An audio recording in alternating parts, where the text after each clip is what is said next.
"I am afraid, Watson, that I shall have to go," said Holmes, as we sat down together to our breakfast one morning. "Go! Where to?" "To Dartmoor, to King's Pyland." I was not surprised. Indeed, my only wonder was that he had not already been mixed up in this extraordinary case, which was the one topic of conversation through the length and breadth of England. For a whole day my companion had rambled about the room with his chin upon his chest and his brows knitted, charging and recharging his pipe with the strongest black tobacco, and absolutely deaf to any of my questions or remarks. Fresh editions of every paper had been sent up by our newsagent, only to be glanced over and tossed down into a corner.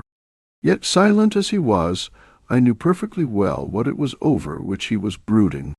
There was but one problem before the public which could challenge his powers of analysis, and that was the singular disappearance of the favourite for the Wessex Cup, and the tragic murder of its trainer. When, therefore, he suddenly announced his intention of setting out for the scene of the drama, it was only what I had both expected and hoped for. "I should be most happy to go down with you if I should not be in the way," said I. "My dear Watson, you would confer a great favour upon me by coming, and I think that your time will not be misspent, for there are points about the case which promise to make it an absolutely unique one. We have, I think, just time to catch our train at Paddington, and I will go further into the matter upon our journey. You would oblige me by bringing with you your very excellent field-glass." And so it happened that an hour or so later I found myself in the corner of a first-class carriage flying along en route for Exeter, while Sherlock Holmes, with his sharp, eager face framed in his ear-flapped travelling cap, dipped rapidly into the bundle of fresh papers which he had procured at Paddington. We had left reading far behind us before he thrust the last one of them under the seat and offered me his cigar-case. "We are going well," said he, looking out the window and glancing at his watch. "Our rate at present is 53.5 miles an hour." "I have not observed the quarter-mile posts," said I. "Nor have I. But the telegraph posts upon this line are 60 yards apart, and the calculation is a simple one. I presume that you have looked into this matter of the murder of John Straker and the disappearance of Silver Blaze. I have seen what the Telegraph and the Chronicle have to say. It is one of those cases where the art of the reasoner should be used rather for the sifting of details than for the acquiring of fresh evidence. The tragedy has been so uncommon, so complete, and of such personal importance to so many people, that we are suffering from a plethora of surmise, conjecture, and hypothesis. The difficulty is to detach the framework of fact of absolute, undeniable fact from the embellishments of theorists and reporters. Then, having established ourselves upon this sound basis, it is our duty to see what inferences may be drawn, and what are the special points upon which the whole mystery turns. On Tuesday evening I received telegrams from both Colonel Ross, the owner of the horse, and from Inspector Gregory, who is looking after the case, inviting my cooperation. "Tuesday evening," I exclaimed, "and this is Thursday morning. Why didn't you go down yesterday?" "Because I made a blunder, my dear Watson, which is, I am afraid, a more common occurrence than anyone would think who only knew me through your memoirs. The fact is that I could not believe it possible that the most remarkable horse in England could long remain concealed, especially in so sparsely inhabited a place as the north of Dartmoor. From hour to hour yesterday I expected to hear that he had been found, and that his abductor was the murderer of John Straker. When, however, another morning had come, and I found that beyond the arrest of young Fitzroy Simpson nothing had been done, I felt that it was time for me to take action. Yet in some ways I feel that yesterday has not been wasted." "You have formed a theory, then?"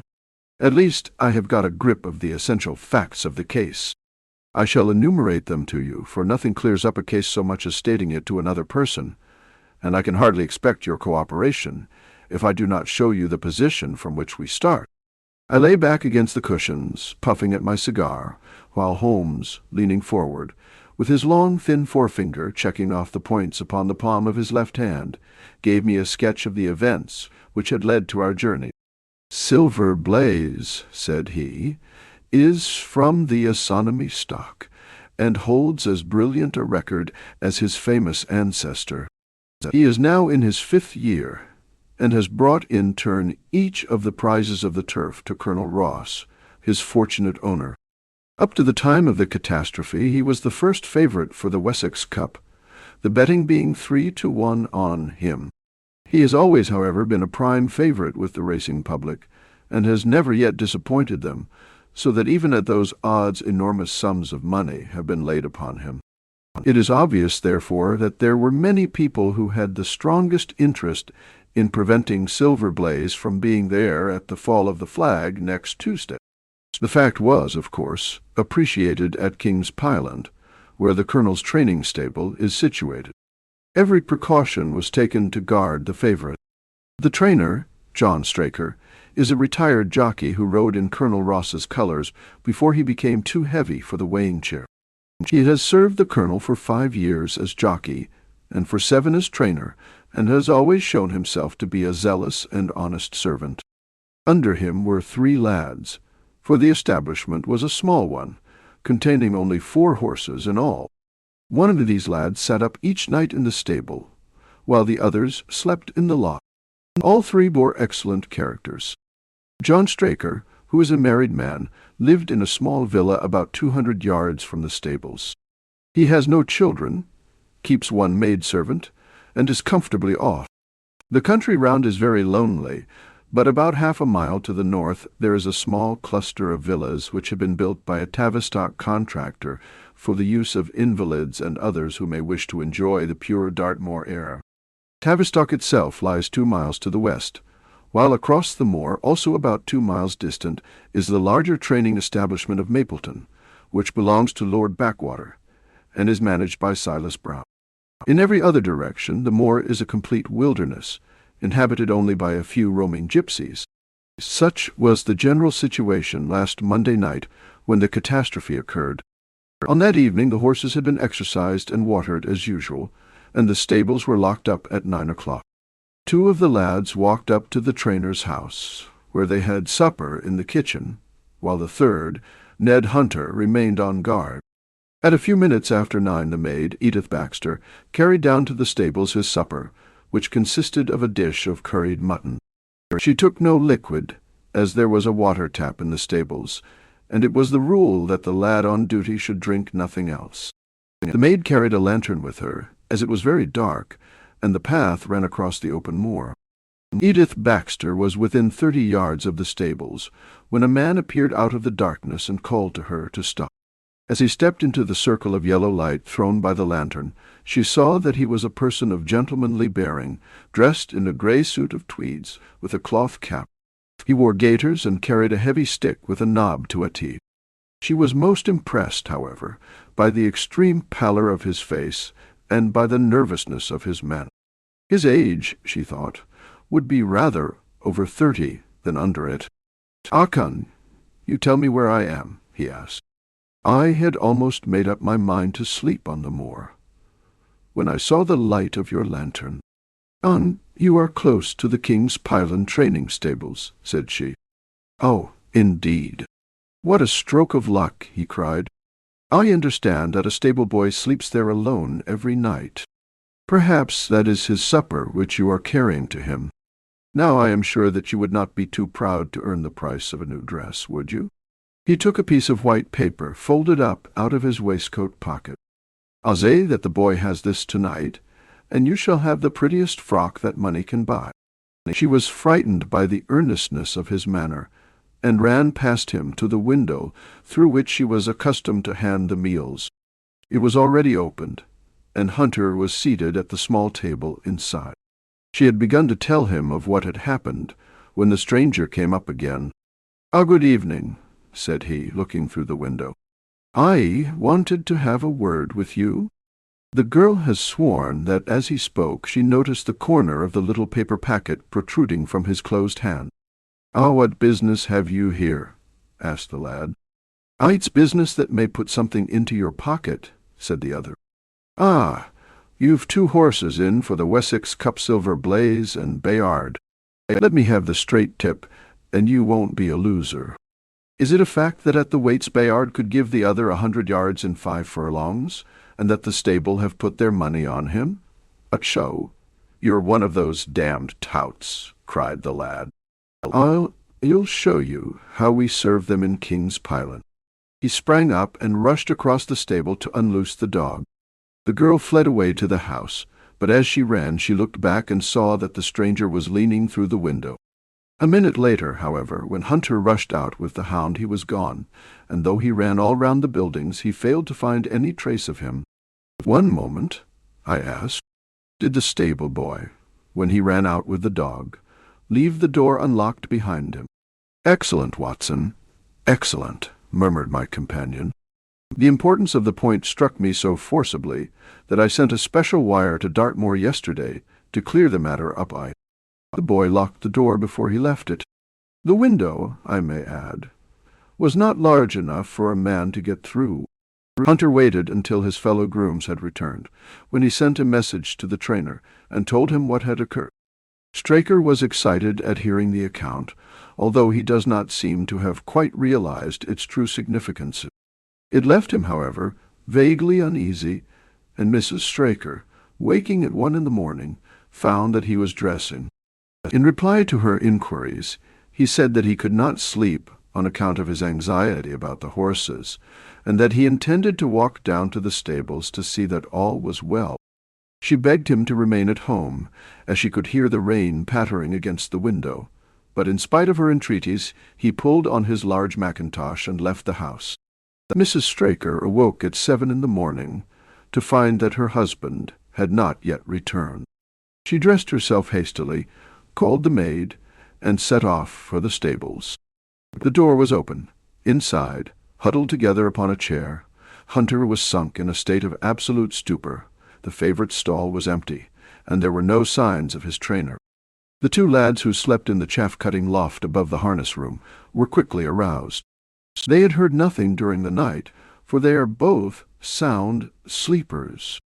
Hunter was obviously under the influence of some powerful drug, and as no sense could be got out of him, he was left to sleep it off, while the 2 lads and the 2 women ran out in search of the absentee. They still had hopes that the trainer had for some reason taken out the horse for early exercise, but on ascending the knoll near the house, from which all the neighboring moors were visible, they not only could see no signs of the missing favourite, but they perceived something which warned them that they were in the presence of a tragedy. About a quarter of a mile from the stables, John Straker's overcoat was flapping from a furze bush. Immediately beyond, there was a bowl-shaped depression in the moor, and at the bottom of this was found the dead body of the unfortunate trainer. His head had been shattered by a savage blow from some heavy weapon, and he was wounded on the thigh, where there was a long, clean cut, inflicted evidently by some very sharp instrument. It was clear, however, that Straker had defended himself vigorously against his assailants, for in his right hand he held a small knife, which was clotted with blood up to the handle, while in his left he clasped a red and black silk cravat, which was recognized by the maid as having been worn on the preceding evening by the stranger who had visited the stable. Hunter, on recovering from his stupor, was also quite positive as to the ownership of the cravat. He was equally certain that the same stranger had, while standing at the window, drugged his curried mutton, and so deprived the stables of their watchman. As to the missing horse, there were abundant proofs in the mud, which lay at the bottom of the fatal hollow, that he had been there at the time of the struggle. But from that morning he has disappeared, and although a large reward has been offered, and all the gypsies of Dartmoor are on the alert, no news has come of him. Finally, an analysis has shown that the remains of his supper, left by the stable lad, contain an appreciable quantity of powdered opium, while the people at the house partook of the same dish on the same night without any ill effect. Those are the main facts of the case, stripped of all surmise and stated as baldly as possible. I shall now recapitulate what the police have done in the matter. Inspector Gregory, to whom the case has been committed, is an extremely competent officer. Were he but gifted with imagination, he might rise to great heights in his profession. On his arrival, he promptly found and arrested the man upon whom suspicion naturally rested. There was little difficulty in finding him, for he inhabited one of those villas which I have mentioned. His name, it appears, was Fitzroy Simpson. He was a man of excellent birth and education, who had squandered a fortune upon the turf, and who lived now by doing a little quiet and genteel bookmaking in the sporting clubs of London. An examination of his betting book shows that bets to the amount of £5,000 had been registered by him against the favourite. On being arrested, he volunteered the statement that he had come down to Dartmoor in the hope of getting some information about the King's Pyland horses, and also about Desborough, the second favourite, which was in charge of Silas Brown at the Mapleton stable. He did not attempt to deny that he had acted as described upon the evening before, but declared that he had no sinister designs, and had simply wished to obtain first-hand information. When confronted with his cravat, he turned very pale, and was utterly unable to account for its presence in the hand of the murdered man. His wet clothing showed that he had been out in the storm of the night before, and his stick, which was a penning lawyer weighted with lead, was just such a weapon as might, by repeated blows, have inflicted the terrible injuries to which the trainer had succumbed. On the other hand, there was no wound upon his person, while the state of Straker's knife would show that one, at least, of his assailants must bear his mark upon him. There you have it all in a nutshell, Watson, and if you can give me any light, I shall be infinitely obliged to you. I had listened with the greatest interest to the statement which Holmes, with characteristic clearness, had laid before me.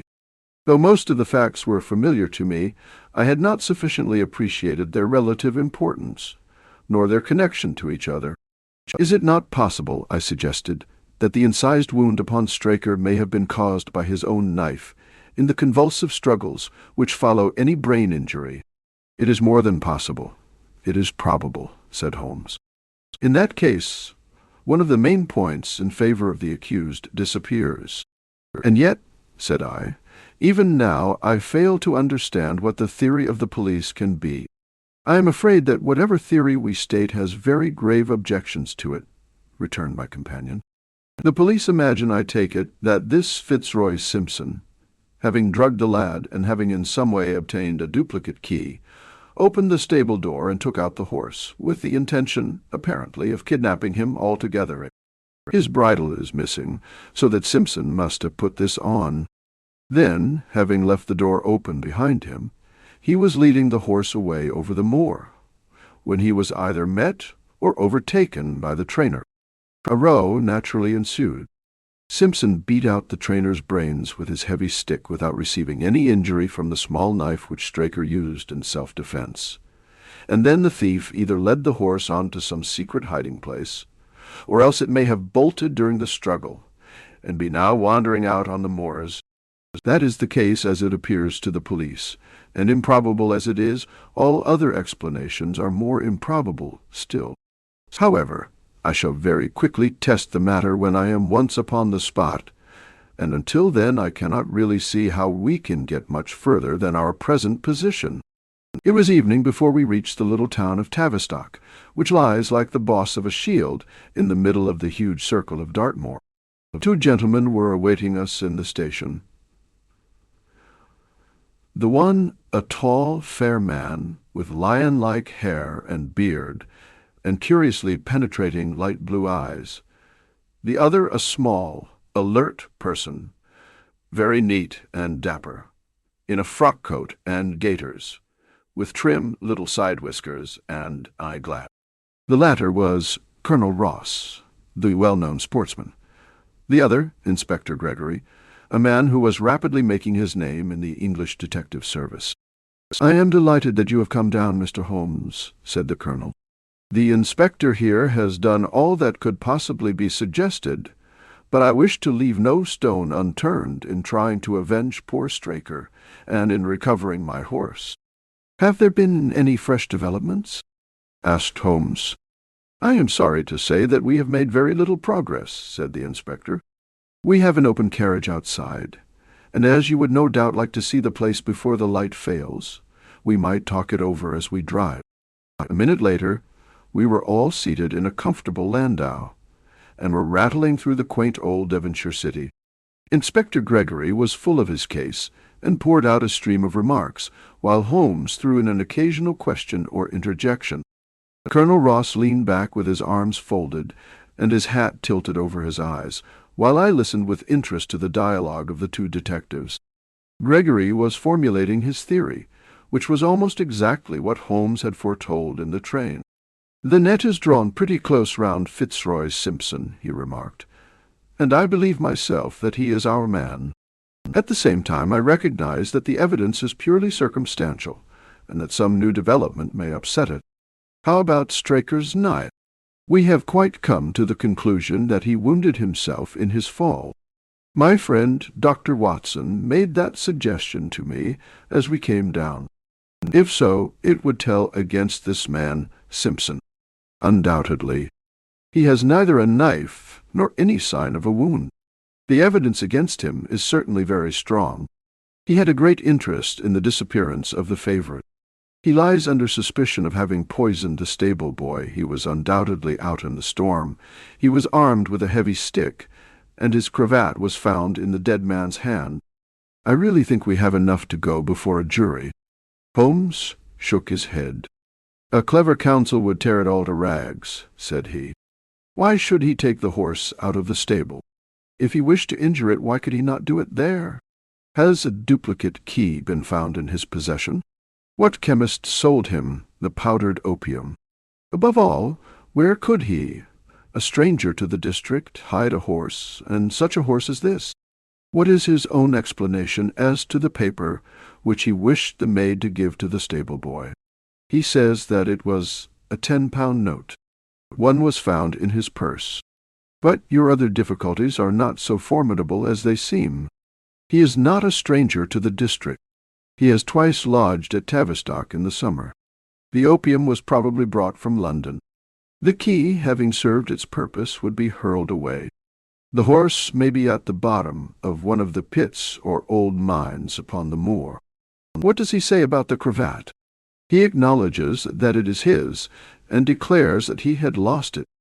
But a new element has been introduced into the case which may account for his leading the horse from the stable." Holmes pricked up his ears. "We have found traces which show that a party of gypsies encamped on Monday night within a mile of the spot where the murder took place. On Tuesday they were gone. Now, presuming that there was some understanding between Simpson and these gypsies, might he not have been leading the horse to them when he was overtaken? And may they not have him now? It is certainly possible. The moor is being scoured for these gypsies. I have also examined every stable and outhouse in Tavistock, and for a radius of 10 miles. There is another training stable quite close, I understand?" "Yes, and that is a factor which we must certainly not neglect. As Desborough, their horse, was second in the betting, they had an interest in the disappearance of the favourite. Silas Brown, the trainer, is known to have had large bets upon the event, and he was no friend to poor Straker. We have, however, examined the stables, and there is nothing to connect him with the affair, and nothing to connect this man Simpson with the interests of the Mapleton stables. Nothing at all." Holmes leaned back in the carriage, and the conversation ceased. A few minutes later, our driver pulled up at a neat little red-brick villa with overhanging eaves, which stood by the road. Some distance off, across a paddock, lay a long grey-tiled outbuilding. In every other direction the low curves of the moor, bronze-colored from the fading ferns, stretched away to the sky-line, broken only by the steeples of Tavistock, and by a cluster of houses away to the westward, which marked the Mapleton stables. We all sprang out with the exception of Holmes, who continued to lean back with his eyes fixed upon the sky in front of him, entirely absorbed in his own thoughts. It was only when I touched his arm that he roused himself with a violent start and stepped out of the carriage. "Excuse me," said he, turning to Colonel Ross, who had looked at him in some surprise. "I was daydreaming." There was a gleam in his eyes and a suppressed excitement in his manner which convinced me, used as I was to his ways, that his hand was upon a clue, though I could not imagine where he had found it. "Perhaps you would prefer at once to go on to the scene of the crime, Mr. Holmes?" said Gregory. "I think that I should prefer to stay here a little and go into one or two questions of detail." "Straker was brought back here, I presume?" "Yes, he lies upstairs. The inquest is tomorrow. He has been in your service some years, Colonel Ross. I have always found him an excellent servant. I presume that you made an inventory of what he had in his pockets at the time of his death, Inspector. I have the things themselves in the sitting-room, if you would care to see them." "I should be very glad." We all filed into the front room and sat round the central table, while the inspector unlocked a square tin box and laid a small heap of things before us. There was a box of Vestas, 2 inches of tallow candle, an A.D. P. briar-root pipe, a pouch of sealskin with half an ounce of long-cut Cavendish, a silver watch with a gold chain, 5 sovereigns in gold, an aluminium pencil case, a few papers, and an ivory-handled knife with a very delicate, inflexible blade, marked Weiss and Co. London. "This is a very singular knife," said Holmes, lifting it up and examining it minutely. "I presume, as I see bloodstains upon it, that it is the one which was found in the dead man's grasp. Watson, this knife is surely in your line?" "It is what we call a cataract knife," said I. "I thought so. A very delicate blade devised for very delicate work. A strange thing for a man to carry with him upon a rough expedition, especially as it would not shut in his pocket." "The tip was guarded by a disc of cork which we found beside his body," said the inspector. "His wife tells us that the knife had lain upon the dressing-table, and that he had picked it up as he left the room. It was a poor weapon, but perhaps the best that he could lay his hands on at the moment." "Very possible. How about these papers?" "3 of them are receipted hay-dealers' accounts. One of them is a letter of instructions from Colonel Ross. This other is a milliner's account for £37.15 made out by Madame Lesurier of Bond Street to William Derbyshire. Mrs. Straker tells us that Derbyshire was a friend of her husband's, and that occasionally his letters were addressed here." "Madame Derbyshire had somewhat expensive tastes," remarked Holmes, glancing down the account. 22 guineas is rather heavy for a single costume. However, there appears to be nothing more to learn, and we may now go down to the scene of the crime." As we emerged from the sitting-room, a woman, who had been waiting in the passage, took a step forward and laid her hand upon the inspector's sleeve. Her face was haggard and thin and eager, stamped with the print of a recent horror. "Have you got them? Have you found them?" she panted. "No, Mrs. Straker. But Mr. Holmes here has come from London to help us, and we shall do all that is possible. Surely I met you in Plymouth at a garden party some little time ago, Mrs. Straker?" said Holmes. "No, sir. You are mistaken." "Dear me! Why, I could have sworn to it. You wore a costume of dove-colored silk with ostrich feather trimming." "I never had such a dress, sir," answered the lady. "Ah, that quite settles it," said Holmes, and with an apology he followed the inspector outside. A short walk across the moor took us to the hollow in which the body had been found. At the brink of it was the furze bush upon which the coat had been hung. "There was no wind that night, I understand," said Holmes. "None, but very heavy rain. In that case the overcoat was not blown against the furze bush, but placed there." "Yes, it was laid across the bush. You fill me with interest. I perceive that the ground has been trampled up a good deal. No doubt many feet have been here since Monday night. A piece of matting has been laid here at the side, and we have all stood upon that. Excellent. In this bag I have one of the boots which Straker wore, one of Fitzroy Simpson's shoes, and a cast horseshoe of silver blaze. My dear Inspector, you surpass yourself. Holmes took the bag, and, descending into the hollow, he pushed the matting into a more central position. Then, stretching himself upon his face and leaning his chin upon his hands, he made a careful study of the trampled mud in front of him. "Hello," said he suddenly. "What's this?" It was a wax vesta half-burned, which was so coated with mud that it looked at first like a little chip of wood. "I cannot think how I came to overlook it," said the inspector, with an expression of annoyance. "It was invisible, buried in the mud. I only saw it because I was looking for it." "What? You expected to find it?" "I thought it not unlikely." He took the boots from the bag and compared the impressions of each of them with marks upon the ground. Then he clambered up to the rim of the hollow and crawled about among the ferns and bushes. "I am afraid that there are no more tracks," said the inspector. "I have examined the ground very carefully for 100 yards in each direction." "Indeed," said Holmes, rising. "I should not have the impertinence to do it again after what you say. But I should like to take a little walk over the moor before it grows dark, that I may know my ground tomorrow, and I think that I shall put this horseshoe into my pocket for luck."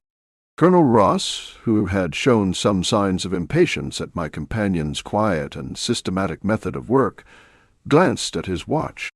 "I wish you would come back with me, Inspector," said he. "There are several points on which I should like your advice, and especially as to whether we do not owe it to the public to remove our horse's name from the entries for the cup." "Certainly not," cried Holmes with decision. "I should let the name stand." The colonel bowed. "I am very glad to have had your opinion, sir," said he. "You will find us at poor Straker's house when you have finished your walk, and we can drive together into Tavistock." He turned back with the inspector, while Holmes and I walked slowly across the moor. The sun was beginning to sink behind the stables of Mapleton, and the long sloping plain in front of us was tinged with gold, deepening into rich ruddy browns, where the faded ferns and brambles caught the evening light. But the glories of the landscape were all wasted upon my companion, who was sunk in the deepest thought. "It's this way, Watson," said he at last. "We may leave the question of who killed John Straker for the instant, and confine ourselves to finding out what has become of the horse. Now, supposing that he broke away during or after the tragedy, where could he have gone to? The horse is a very gregarious creature. If left to himself, his instincts would have been either to return to King's Pyland or go over to Mapleton. Why should he run wild upon the moor? He would surely have been seen by now. And why should gypsies kidnap him? These people always clear out when they hear of trouble, for they do not wish to be pestered by the police. They could not hope to sell such a horse. They would run a great risk and gain nothing by taking him. Surely that is clear. Where is he, then? I have already said that he must have gone to King's Pyland or to Mapleton. He is not at King's Pyland. Therefore, he is at Mapleton. Let us take that as a working hypothesis and see what it leads us to. This part of the moor, as the inspector remarked, is very hard and dry, but it falls away towards Mapleton, and you can see from here that there is a long hollow over yonder, which must have been very wet on Monday night. If our supposition is correct, then the horse must have crossed that, and there is the point where we should look for his tracks. We had been walking briskly during this conversation, and a few more minutes brought us to the hollow in question. At Holmes' request, I walked down the bank to the right, and he to the left. But I had not taken 50 paces before I heard him give a shout, and saw him waving his hand to me. The track of a horse was plainly outlined in the soft earth in front of him, and the shoe which he took from his pocket exactly fitted the impression. "See the value of imagination," said Holmes. "It is the one quality which Gregory lacks. We imagined what might have happened, acted upon the supposition, and find ourselves justified. Let us proceed." We crossed the marshy bottom and passed over a quarter of a mile of dry, hard turf. Again the ground sloped, and again we came on the tracks. Then we lost them for half a mile, but only to pick them up once more quite close to Mapleton. It was Holmes who saw them first, and he stood pointing with a look of triumph upon his face. A man's track was visible beside the horse's. "The horse was alone before," I cried. "Quite so. It was alone before. Hullo, what is this?" The double track turned sharp off and took the direction of King's Pylon. Holmes whistled, and we both followed along after it. His eyes were on the trail, but I happened to look a little to one side, and saw to my surprise the same tracks coming back again in the opposite direction. "One for you, Watson," said Holmes, when I pointed it out. "You have saved us a long walk, which would have brought us back on our own traces. Let us follow the return track." We had not to go far. It ended at the paving of asphalt which led up to the gates of the Mapleton stables. As we approached, a groom ran out from them. "We don't want any loiterers about here," said he. "I only wish to ask a question," said Holmes, with his finger and thumb in his waistcoat pocket. "Should I be too early to see your master, Mr. Silas Brown, if I were to call at 5 o'clock tomorrow morning?" "Bless you, sir. If anyone is about, he will be, for he is always the first stirring. But here he is, sir, to answer your questions for himself." "No, sir, no. It is as much as my place is worth to let him see me touch your money. Afterwards, if you like." As Sherlock Holmes replaced the half-crown, which he had drawn from his pocket, a fierce-looking elderly man strode out from the gate with a hunting-crop swinging in his hand. "What's this, Dawson?" he cried. "No gossiping. Go about your business. And you, what the devil do you want here?" "10 minutes' talk with you, my good sir," said Holmes in the sweetest of voices. "I've no time to talk to every gadabout. We want no strangers here. Be off, or you may find a dog at your heels." Holmes leaned forward and whispered something in the trainer's ear. He started violently and flushed to the temples. "It's a lie," he shouted, "an infernal lie." "Very good. Shall we argue about it here in public, or talk it over in your parlor?" "Oh, come in, if you wish to." Holmes smiled. "I shall not keep you more than a few minutes, Watson," said he. "Now, Mr. Brown, I am quite at your disposal." It was 20 minutes, and the reds had all faded into grays before Holmes and the trainer reappeared. Never have I seen such a change as had been brought about in Silas Brown in that short time. His face was ashy pale, beads of perspiration shone upon his brow, and his hands shook until the hunting crop wagged like a branch in the wind. His bullying, overbearing manner was all gone, too, and he cringed along at my companion's side like a dog with its master. "Your instructions will be done." "It shall all be done," said he. "There must be no mistake," said Holmes, looking round at him. The other winced as he read the menace in his eyes. "Oh, no, there shall be no mistake. It shall be there. Should I change it first or not?" Holmes thought a little, and then burst out laughing. "No, don't," said he. "I shall write to you about it. No tricks now. Oh, you can trust me. You can trust me." "Yes, I think I can." "Well, you shall hear from me tomorrow." He turned upon his heel, disregarding the trembling hand which the other held out to him, and we set off for King's Pylon. A more perfect compound of the bully, coward, and sneak than Master Silas Brown I have seldom met with, remarked Holmes as we trudged along together. "He has the horse, then." He tried to bluster out of it, but I described to him so exactly what his actions had been upon that morning that he is convinced that I was watching him. Of course you observed the peculiarly square toes in the impressions, and that his own boots exactly corresponded to them. Again, of course, no subordinate would have dared to do such a thing.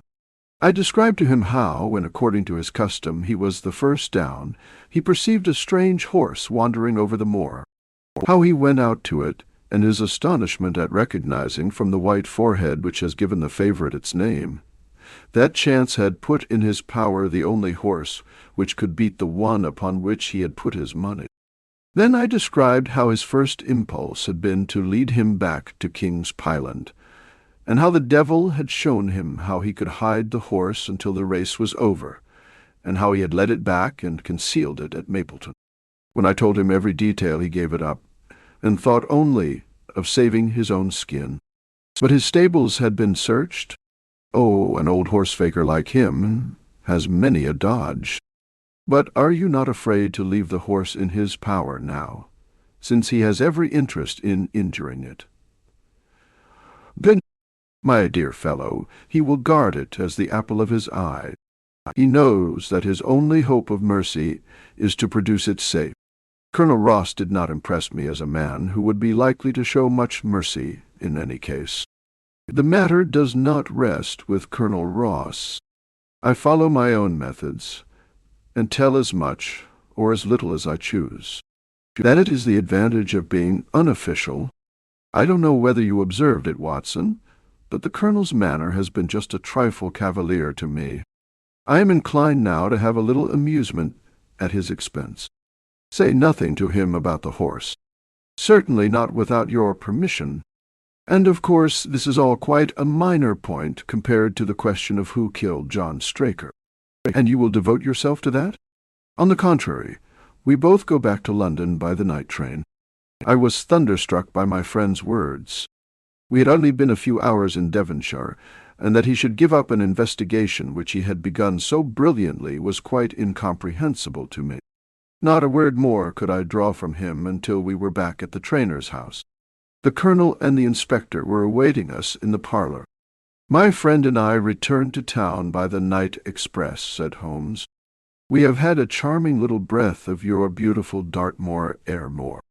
The inspector opened his eyes, and the Colonel's lip curled in a sneer. "So you despair of arresting the murderer of poor Straker," said he. Holmes shrugged his shoulders. "There are certainly grave difficulties in the way," said he.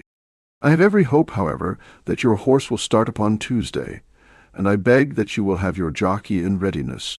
Might I ask for a photograph of Mr. John Straker?" The inspector took one from an envelope and handed it to him.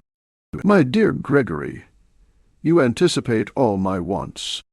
If I might ask you to wait here for an instant, I have a question which I should like to put to the maid." "I must say that I am rather disappointed in our London consultant," said Colonel Ross bluntly, as my friend left the room. "I do not see that we are any further than when he came." "At least you have his assurance that your horse will run?" said I. "Yes, I have his assurance," said the Colonel, with a shrug of his shoulders. "I should prefer to have the horse." I was about to make some reply in defence of my friend, when he entered the room again. "Now, gentlemen," said he, "I am quite ready for Tavistock." As we stepped into the carriage, one of the stable lads held the door open for us. A sudden idea seemed to occur to Holmes, for he leaned forward and touched the lad upon the sleeve. "You have a few sheep in the paddock," he said. "Who attends to them?" "I do, sir." "Have you noticed anything amiss with them of late?" "Well, sir, not of much account, but 3 of them have gone lame, sir." I could see that Holmes was extremely pleased, for he chuckled and rubbed his hands together. "A long shot, Watson, a very long shot," said he, pinching my arm.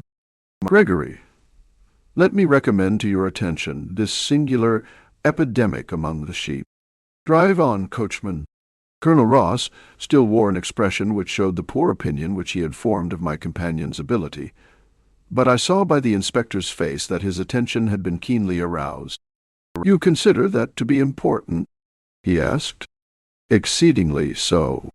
"Is there any point to which you would wish to draw my attention?"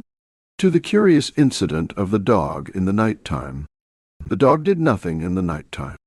"That was the curious incident," remarked Sherlock Holmes. 4 days later, Holmes and I were again in the train, bound for Winchester to see the race for the Wessex Cup. Colonel Ross met us by appointment outside the station, and we drove in his drag to the course beyond the town. His face was grave, and his manner was cold in the extreme. "I have seen nothing of my horse," said he. "I suppose that you would know him when you saw him?" asked Holmes. The colonel was very angry. "I have been on the turf for 20 years, and never was asked such a question as that before," said he. "A child would know Silver Blaze, with his white forehead and his mottled off foreledge. How is the betting?" "Well, that is the curious part of it. You could have got 15 to 1 yesterday, but the price has become shorter and shorter, until you can hardly get 3 to 1 now." Said Holmes. "Somebody knows something. That is clear." As the drag drew up in the enclosure near the grand stand, I glanced at the card to see the entrance. It ran, "Wessex Platy, 50 sovs, each HFT with 1,000 sovs, added for 4 and 5-year-olds. Second, £300 sterling. Third, £200 sterling. New course, 1 mile and 5 furlongs. 1. Mr. Heath Newton's The Negro, red cap, cinnamon jacket. 2. Colonel Wardlaw's Pugilist, pink cap, blue and black jacket. 3. Lord Backwater's Desborough, yellow cap and sleeves. 4. Colonel Ross's Silver Blaze, black cap, red jacket. 5. Duke of Balmoral's Iris, yellow and black stripes. 6. Lord Singleford's Rasper, purple cap, black sleeves. "We scratched our other one, and put all hopes on your word," said the colonel. "Why, what is that?" "Silver Blaze favourite." 5 to 4 against Silver Blaze, roared the ring. 5 to 4 against Silver Blaze. 5 to 15 against Desborough. 5 to 4 on the field. "There are the numbers up," I cried. "They are all 6 there." "All 6 there? Then my horse is running," cried the colonel in great agitation. "But I don't see him." "My colours have not passed. Only 5 have passed. This must be he." As I spoke, a powerful bay horse swept out from the weighing enclosure and cantered past us, bearing on its back the well-known black and red of the colonel. "That's not my horse," cried the owner. "That beast has not a white hair upon its body. What is this that you have done, Mr. Holmes?" "Well, well, let us see how he gets on," said my friend, imperturbably. For a few minutes he gazed through my field-glass. "Capital! An excellent start," he cried suddenly. "There they are, coming round the curve." From our drag we had a superb view as they came up the straight. The 6 horses were so close together that a carpet could have covered them, but halfway up the yellow of the Mapleton stable showed to the front. Before they reached us, however, Desborough's bolt was shot, and the colonel's horse, coming away with a rush, passed the post a good 6 lengths before its rival, the Duke of Balmoral's Iris making a bad third. "It's my race, anyhow," gasped the colonel, passing his hand over his eyes. "I confess that I can make neither head nor tail of it. Don't you think that you have kept up your mystery long enough, Mr. Holmes?" "Certainly, Colonel. You shall know everything. Let us all go round and have a look at the horse together. Here he is," he continued, as we made our way into the weighing enclosure, where only owners and their friends find admittance. "You have only to wash his face and his leg in spirits of wine, and you will find that he is the same old Silver Blaze as ever I. You take my breath away. I found him in the hands of a faker, and took the liberty of running him just as he was sent over. My dear sir, you have done wonders. The horse looks very fit and well. It never went better in its life. I owe you 1,000 apologies for having doubted your ability. You have done me a great service by recovering my horse. You would do me a greater still if you could lay your hands on the murderer of John Strake." "I have done so," said Holmes quietly. The colonel and I stared at him in amazement. "You have got him!" Where is he, then? He is here. Here? Where? In my company at the present moment. The colonel flushed angrily. I quite recognize that I'm under obligations to you, Mr. Holmes, said he, but I must regard what you have just said as either a very bad joke or an insult. Sherlock Holmes laughed. I assure you that I have not associated you with the crime, Colonel, said he. The real murderer is standing immediately behind you. He stepped past and laid his hand upon the glossy neck of the thoroughbred. The horse, cried both the colonel and myself. Yes, the horse. And it may lessen his guilt if I say that it was done in self-defense, and that John Straker was a man who was entirely unworthy of your confidence. But there goes the bell, and as I stand to win a little on this next race, I shall defer a lengthy explanation until a more fitting time. We had the corner of a Pullman car to ourselves that evening as we whirled back to London, and I fancy that the journey was a short one to Colonel Ross, as well as to myself, as we listened to our companion's narrative of the events which had occurred at the Dartmoor training stables upon the Monday night, and the means by which he had unravelled them. I confess, said he, that any theories which I had formed from the newspaper reports were entirely erroneous, and yet there were indications there, had they not been overlaid by other details which concealed their true import. I went to Devonshire with the conviction that Fitzroy Simpson was the true culprit, although, of course, I saw that the evidence against him was by no means completed. It was while I was in the carriage, just as we reached the trainer's house, that the immense significance of the curried mutton occurred to me. You may remember that I was distrait, and remained sitting after you had all alighted. I was marvelling in my own mind how I could possibly have overlooked so obvious a clue. I confess, said the colonel, that even now I cannot see how it helps us. It was the first link in my chain of reasoning. Powdered opium is by no means tasteless. The flavor is not disagreeable, but it is perceptible. Were it mixed with any ordinary dish, the eater would undoubtedly detect it, and would probably eat no more. A curry was exactly the medium which would disguise this taste.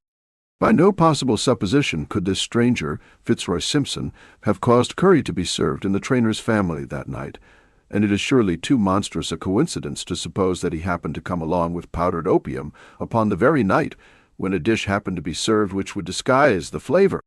That is unthinkable. Therefore, Simpson becomes eliminated from the case, and our attention centers upon Straker and his wife, the only two people who could have chosen curried mutton for supper that night. The opium was added after the dish was set aside for the stable boy, for the others had the same for supper with no ill effects. Which of them, then, had access to that dish, without the maid seeing them? Before deciding that question, I had grasped the significance of the silence of the dog, for one true inference invariably suggests others. The Simpson incident had shown me that a dog was kept in the stables, and yet, though someone had been in and had fetched out a horse, he had not barked enough to arouse the two lads in the lofty. Obviously, the midnight visitor was someone whom the dog knew well. I was already convinced, or almost convinced, that John Straker went down to the stables in the dead of the night and took out Silver Blaze. For what purpose?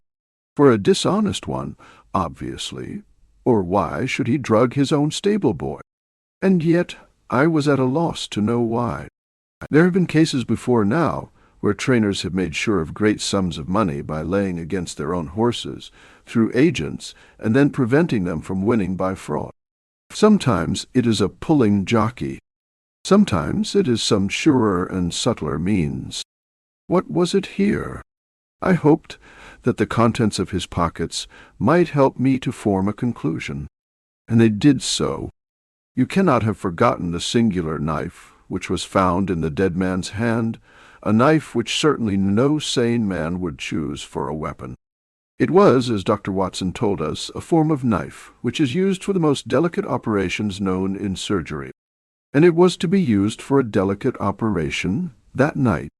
You must know, with your wide experience of turf matters, Colonel Ross, that it is possible to make a slight nick upon the tendons of a horse's ham, and to do it subcutaneously, so as to leave absolutely no trace of it. A horse so treated would develop a slight lameness, which would be put down to a strain in exercise or a touch of rheumatism, but never to foul play. "Villain! Scoundrel!" cried the colonel. "We have here the explanation of why John Straker wished to take the horse out onto the moor.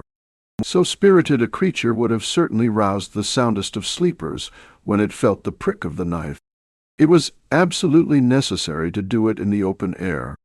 "I have been blind!" cried the colonel. Of course, that was why he needed the candle, and struck the match. "Undoubtedly.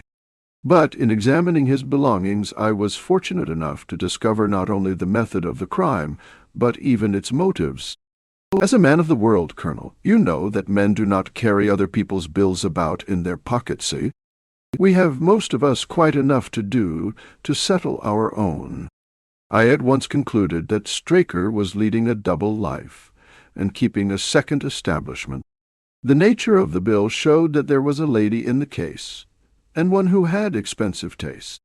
Liberal as you are with your servants, one can hardly expect that they can buy 20-guinea walking dresses for their ladies. I questioned Mrs. Straker as to the dress without her knowing it, and having satisfied myself that it had never reached her, I made a note of the milliner's address, and felt that by calling there with Straker's photograph, I could easily dispose of the mythical Derbyshire. From that time on, all was plain. Straker had led out the horse to a hollow where his light would be invisible. Simpson in his flight had dropped his cravat, and Straker had picked it up with some idea, perhaps, that he might use it in securing the horse's leg. Once in the hollow, he had got behind the horse and had struck a light, but the creature, frightened at the sudden glare, and with the strange instinct of animals, feeling that some mischief was intended, had lashed out, and the steel shoe had struck Straker full on the forehead. He had already, in spite of the rain, taken off his overcoat in order to do his delicate task, and so, as he fell, his knife gashed his thigh. Do I make it clear? "Wonderful!" cried the colonel. "Wonderful! You might have been there. My final shot was, I confess, a very long one. It struck me that so astute a man as Straker would not undertake this delicate tendon-nicking without a little practice. What could he practice on?